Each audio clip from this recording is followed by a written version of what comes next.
بسم اللہ الرحمن الرحیم۔ السلام علیکم خواتین و حضرات، ہم آپ کو ہمارے channel Islamic stories with Moiz پر خوش آمدید کہتے ہیں۔ امید کرتے ہیں آپ خیریت سے ہوں گے۔ ویڈیو شروع کرنے سے پہلے اگر آپ اس چینل پر پہلی مرتبہ آئے ہیں تو آپ سے گزارش ہے کہ چینل کو سبسکرائب کر لیں۔ یہاں آپ کو ہر روز بہت کچھ سیکھنے کو ملے گا۔ آج کی ویڈیو کا آغاز کرتے ہیں۔ حضرت مریم علیہ السلام کے حمل کی کیفیت یوں ہے کہ حضرت مریم علیہ السلام اپنی خالہ یا بہن کے گھر غسل حیض کرنے کے لیے گئی، پھر پردہ لٹکانا چاہتی تھی کہ حضرت جبرائیل علیہ السلام ایک بے ریش اور خوبصورت نوجوان کی شکل میں ظاہر ہوئے۔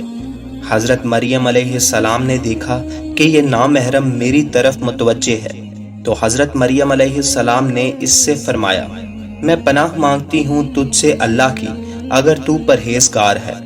حضرت جبرائیل علیہ السلام نے کہا، میں وہ شخص نہیں ہوں جس سے تو ڈرے، میں اللہ تعالیٰ کا فرشتہ ہوں، تجھ کو پاکیزہ لڑکا بخشنے آیا ہوں، جس کو قرآن پاک نے یوں بیان فرمایا ہے۔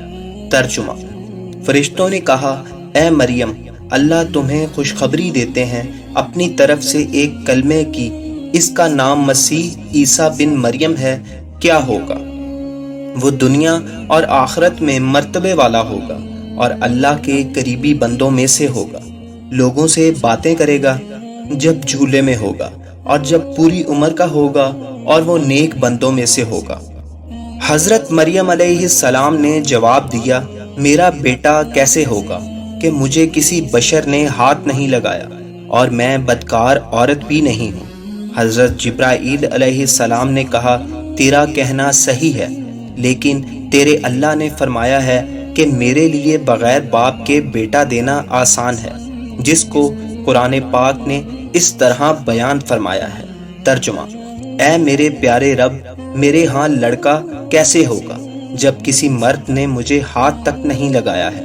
اللہ تعالیٰ نے فرمایا، اسی طرح اللہ پیدا کرتا ہے جو چاہتا ہے، جب وہ کسی کام کا فیصلہ کر لیتا ہے تو اس کو کہتا ہے ہو جا، بس وہ ہو جاتا ہے۔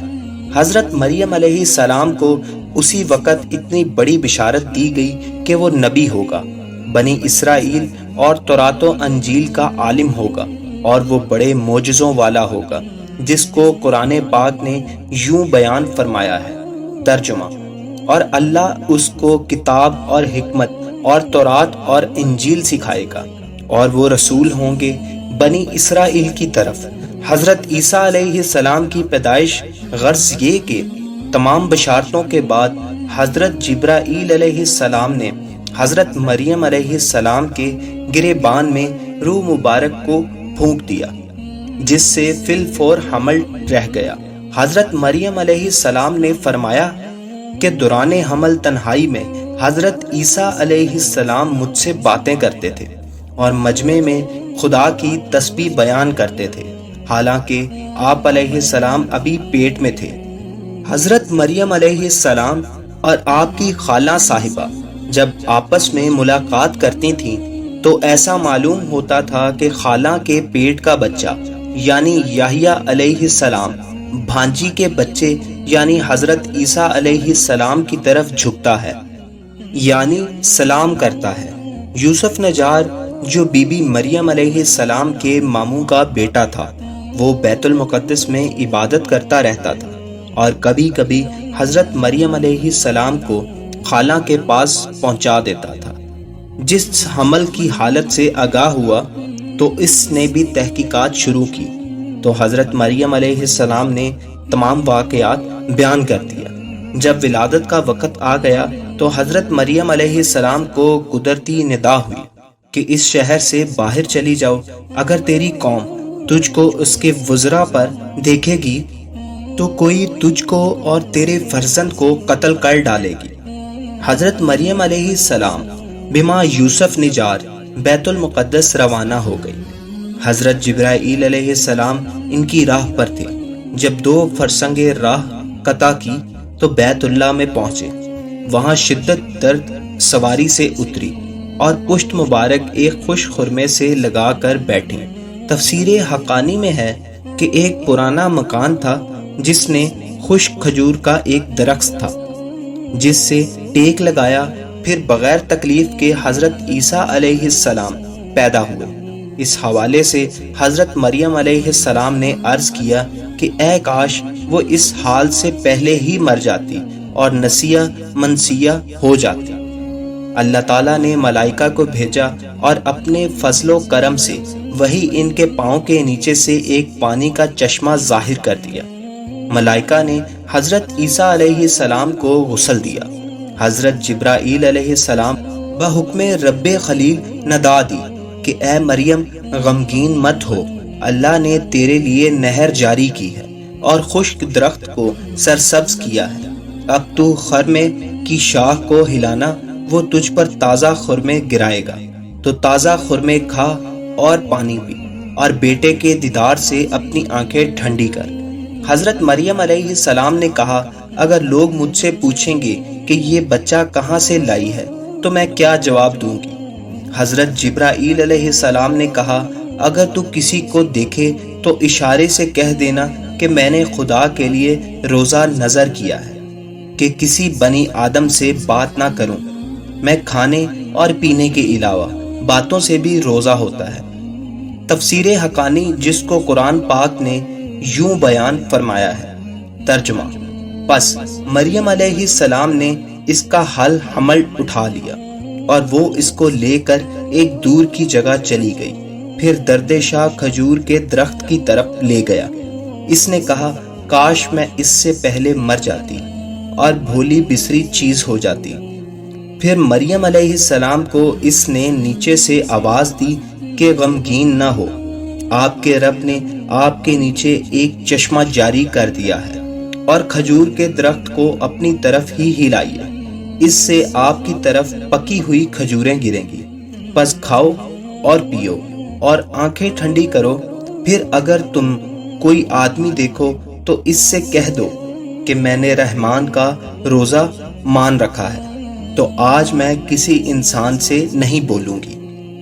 حضرت ابن عباس رضی اللہ تعالی عنہ فرماتے ہیں کہ حضرت مریم علیہ السلام فرشتے کی بشارت سے بے غم اور نفاس کی مدت ختم ہونے تک 40 روز وہی رہی، پھر اپنے گھر واپس آئیں۔ پھر ہر طرح کی بشارتیں فرشتے نے بتا دی گئیں اور اسی طرح جواب بھی بتا دیا تھا کہ تو بچے کی طرف اشارہ کر کے کہہ دینا کہ اس بچے سے پوچھ لو۔ بنی اسرائیل نے یہ دیکھ کر بڑے غصے سے کہا کہ یہ کیا برا کام تو نے کیا ہے، اے ہارون کی بہن، یعنی وہ تو حضرت ہارون رضی اللہ تعالی عنہ کی طرح عبادت کرتی تھی اور تیری ماں بھی بدکار نہ تھی۔ حضرت مریم علیہ السلام نے حضرت عیسیٰ علیہ السلام کی طرف اشارہ کیا کہ اس سے پوچھ لو، پھر غصے ہو کر بولے کہ تو ہم سے تمسخر کرتی ہے کہ ہم اس بچے سے باتیں کریں۔ اتنے میں حضرت عیسیٰ علیہ السلام بول پڑے کہ میں بندہ خدا ہوں اور خدا نے مجھے کتاب دی ہے اور مجھے نبی بنایا ہے۔ جب یہود نے یہ معجزہ دیکھا تو ان کی زبان بند ہو گئی، چنانچہ ارشاد ہے۔ ترجمہ: پھر اس کو گود میں لیے ہوئے اپنی قوم کے پاس آئی۔ لوگوں نے کہا اے مریم تو نے تو بڑا طوفان کر ڈالا، ہارون کی بہن، نہ تمہارا باپ کوئی برا آدمی تھا اور نہ تمہاری ماں۔ پھر مریم نے اس بچے کی طرف اشارہ کیا۔ لوگوں نے کہا کیسے بات کریں گے جو کہ گود میں بچہ ہے؟ بچہ بولا میں اللہ کا بندہ ہوں، اس نے مجھے کتاب دی اور مجھ کو نبی بنایا۔ قرآن میں ہے کہ جس وقت خاندان کے لوگوں نے حضرت مریم علیہ السلام کو ملامت کرنا شروع کر دیا تو آپ کو حضرت عیسیٰ علیہ السلام اس وقت دودھ پی رہے تھے۔ جب انہوں نے یہ سنا دودھ چھوڑ دیا اور اپنی بائیں کروٹ پر سہارا لے کر ان کی طرف متوجہ ہوئے اور انگشت شہادت سے اشارہ کرتے ہوئے کہا کہ میں خدا کا بندہ ہوں۔ اس سے پہلے ہی لفظ میں حضرت عیسیٰ علیہ السلام نے اس غلط فہمی کو دور کر دیا کہ اگرچہ میری پیدائش ایک معجزانہ انداز سے ہوئی ہے مگر خدا کا بندہ ہوں تاکہ لوگ میری پرستش میں مبتلا نہ ہو جائیں۔ ان الفاظ میں حضرت عیسیٰ علیہ السلام نے اپنے شیر خوارگی کے زمانے میں اللہ کی طرف سے نبوت اور کتاب ملنے کی خبر دی۔ اس کا مفہوم یہ ہے کہ اللہ تعالیٰ نے یہ طے فرما دیا ہے کہ مجھے اپنے وقت پر نبوت و کتابت دیں گے، اور یہ بالکل ایسا ہے جیسے کہ رسول اللہ صلی اللہ علیہ وسلم نے فرمایا کہ مجھے نبوت اس وقت ادا کر دی گئی تھی کہ جب حضرت آدم علیہ السلام بھی پیدا نہ ہوئے تھے، ان کا خمیر تیار ہو رہا تھا۔ اس کا مطلب بھی ظاہر ہے کہ اس کے سوا کچھ نہیں۔ کیا حضور صلی اللہ علیہ وسلم کے لیے قطعی یقینی تھا؟ یہاں بھی اس یقین کو عطا نبوت کے لفظ اور ماضی سے تعبیر کر دیا گیا ہے۔ عطا نبوت کا اظہار کرنے سے ان لوگوں کی بدگمانی رفع کر دی گئی کہ میری والدہ پر بدکاری کا الزام لگانا بہت غلط ہے، لیکن میرا نبی ہونا اور رسالت کا ملنا اس کی دلیل ہے کہ میری پیدائش میں کسی گناہ کا دخل نہیں ہو سکتا۔ دوستو، امید کرتے ہیں آپ کو آج کی ویڈیو پسند آئی ہوگی۔ شکریہ، فی امان اللہ۔